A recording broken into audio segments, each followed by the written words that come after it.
هنا بدأت رحلة اليوم. صح ديجو؟ اصحى يا زميلي، اليوم هيبدأ يا زميلي يا زميلي يا زميلي. وهنبدأ الرحلة العظيمة. النهارده نازلين المنظر، هنشوف المنظر بقى دنيته ماشية ازاي النهارده في رحلة هادية كده جميلة. كده يا صديقي احنا هنبدأ اليوم نازلين بالترنجات بالفرنات بالشبشب الجميل بتاعنا عشان نبدأ نجيب عدة اليوم. دلوقتي يا جماعة احنا بندور على الفراخ اللي هنشويها وبنبدأ من المايه. We need to make it for barbecue. اشترينا 3 فرخات وشوية خضار نتبل بيهم الفراخ ونعمل شوية سلطة برضه، وطبعا علبة الطحينة والعيش، وهكتب لكم أسعار الحاجات دي. جهزنا الأكل وعملنا السلطات ويلا بينا نبدأ الرحلة. انا بعد البتاع ده طلع على النبي. انا حاطط البتاع دلوقتي يا جماعة احنا رايحين المنظر وسعر التيكيتات وهنوريكم الأسعار كلها أول ما نبدأ الرحلة. يلا بينا.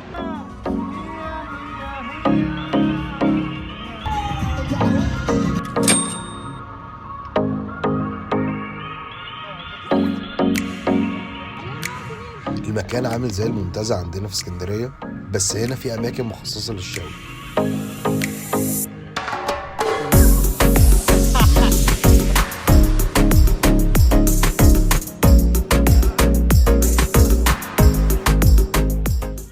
وفي حمامات وكل الخدمات اللي انت محتاجها.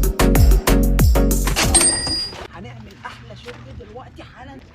فاير بلا فاير بليز جاد فاير. مشاكل الفحم مش عايز ياخد ايه. احنا نشحت من الناس دي اي حاجة يا جدعان. طبعا مفيش رحله بتخلى من الاخطاء. المره دي عرضنا ايه؟ لا اله الا الله. سايف الفحم مش عايز يولع، السبيرتو في ميه لحد دلوقتي. الوحيد في الموقف زي ده هنروح نشحت من اي حد، نشحت منهم لو سمحت يا جماعه اللي هناك. دلوقتي الولد ديجو هيروح يشحت لنا. الناس وقفت جنبنا ونجحت الخطه. الناس اللي ساعدتنا اهي. عايز تحمل قطعه كبيره. الناس ادونا ساعتها بس عشان تيشيرت الاهلي.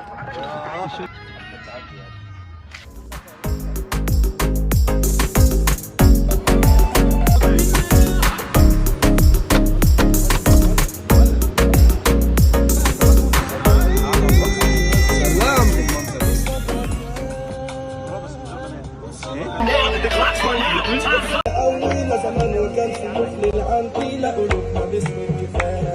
مسكين شعشيش نفسي ويا شرطة أكبر وردة بس يعني ما تمشي. أنا فرقة دور غرقانة هخش أفوز. راح زميلي قال لي أنا الأول خدع جوه الشقة فجأة إحنا سمعنا. يلا بينا نخلع يا زميلي نسيب راسنا. شفت صاحبي ميت من الخوف من الدماغ ومن الكروب.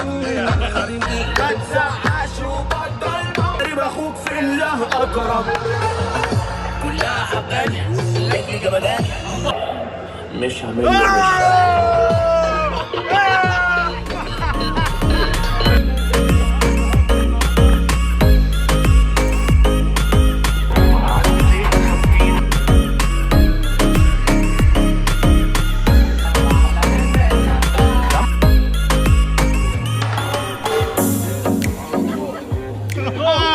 نسيت اقول لكم ان هنا في شاطئ المنظر ما بيدفعلوش فلوس، لكن تقدر تأجر شاليهات على البحر على طول من 150 ل 200 درهم. وده كان نهاية فلوج النهارده، يا رب يكون عجبكم. سلام.